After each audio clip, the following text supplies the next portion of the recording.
नमस्कार दोस्तों, आज की कहानी मैंने फिर से गरुड़ पुराण से ली है। कहानी का शीर्षक कुछ इस प्रकार है कि आत्मा कब प्रेत योनि में प्रवेश करती है। तो हम लोग शुरू करते हैं कहानी। हिंदू धर्म में मृत्यु एक अंत नहीं बल्कि एक नए अध्याय की शुरुआत मानी जाती है। गरुड़ पुराण इस रहस्य से पर्दा उठाता है कि मृत्यु के बाद आत्मा की यात्रा कैसे होती है और किन कारणों से वह प्रेत योनि मतलब भटकती हुई आत्मा में प्रवेश करती है। यह पुराण विशेष रूप से यमलोक, नरक, पुण्य और पाप की सजीव व्याख्या करता है। इस लेख में हम विस्तार से जानेंगे कि आत्मा कब और क्यों प्रेत योनि में जाती है। पहले हम लोग ये जाने कि प्रेत योनि का अर्थ क्या है।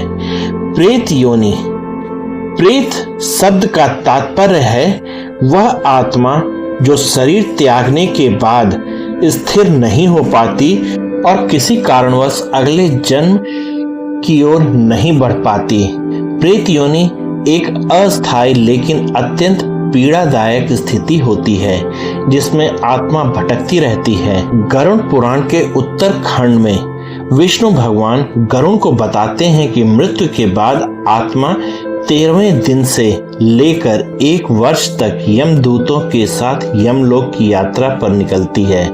इस यात्रा के दौरान आत्मा को अपने कर्मों के आधार पर पुण्य लोक, पाप लोक या नरक में भेजा जाता है। लेकिन कुछ आत्माएं इस क्रम में नहीं जाती, वे प्रेत योनि में फंस जाती हैं। पर क्यों? आत्मा प्रेत क्यों बनती है? अकाल मृत्यु या असमय देह त्याग। जब किसी व्यक्ति की मृत्यु दुर्घटना, आत्महत्या या हत्या से होती है तो आत्मा को समय पर मृत्यु प्राप्त नहीं होती। इस कारण उसका शरीर और आत्मा का संबंध अधूरा रह जाता है, जिससे वह प्रेत योनि में चली जाती है। अंतिम संस्कार की अनुपस्थिति या अशुद्धि।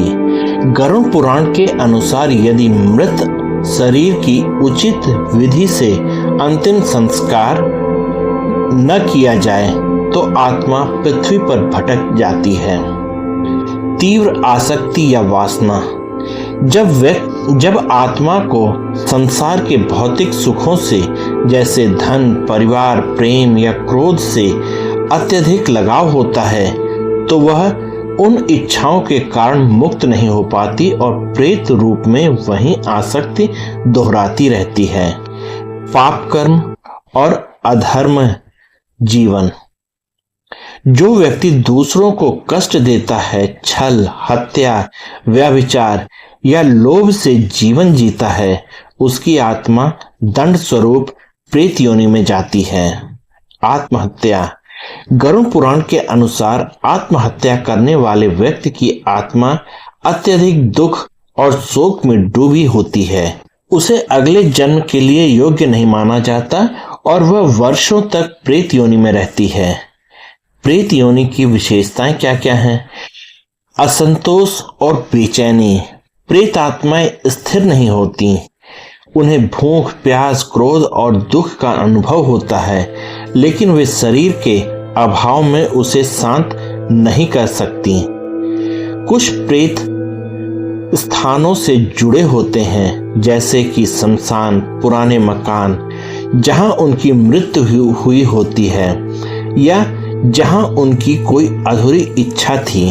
आत्माएं कुछ संकेत भी देती हैं। गरुड़ पुराण कहता है कि प्रेत आत्माएं स्वप्न, अचानक भय या दुर्भाग्यपूर्ण घटनाओं के जरिए अपना अस्तित्व व्यक्त करती हैं। कैसे पता चले कि आत्मा प्रेत योनि में है? परिजनों को बार बार मृतक के सपने आना, घर में बिना कारण भय या रोग फैलना, धार्मिक क्रियाओं में बाधा आना, अचानक मानसिक अशांति या दुर्घटना होना। ये संकेत आत्मा की अस्थिरता और उसकी प्रेत योनि में होने का संकेत देते हैं। प्रेत योनि से मुक्ति कैसे मिले? गरुड़ पुराण प्रेत योनि से मुक्ति के कई उपाय बताता है, जैसे पिंडदान और श्राद्ध कर्म।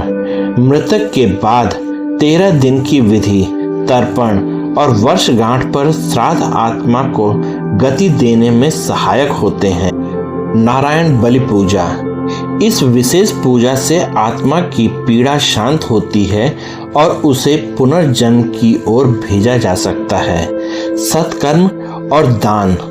परिजन मृत आत्मा की ओर से भूखे को भोजन, गोदान, अन्नदान आदि करके प्रेत योनि से मुक्ति में सहायता करते हैं। क्या हर आत्मा प्रेत बनती है?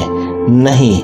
जो व्यक्ति धर्म पूर्वक जीवन जीता है, जिसके अंतिम संस्कार ठीक प्रकार से होते हैं और जिसकी मृत्यु प्रकृति के अनुसार होती है, वह आत्मा देव योनि, मनुष्य योनि या मोक्ष को प्राप्त होती है, प्रेत नहीं बनती है।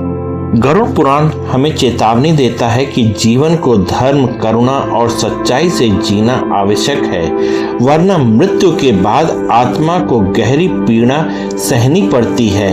प्रेत योनि कोई भूतिया कल्पना नहीं, बल्कि आत्मा की वेदना का प्रतीक है। उचित कर्म, अंतिम संस्कार और परिजनों द्वारा किए गए पिंडदान ही आत्मा को शांति और गति दे सकते हैं। जीवन को सही दिशा दें ताकि मृत्यु एक शांत यात्रा बन जाए, न कि एक भटकाव। तो दोस्तों, आप लोगों को ये लेख कैसा लगा कृपया कमेंट करके हमें बताइएगा, और आप लोग हमारे साथ इस लेख में बने रहे इसके लिए आप सबका बहुत बहुत धन्यवाद और जय हिंद दोस्तों।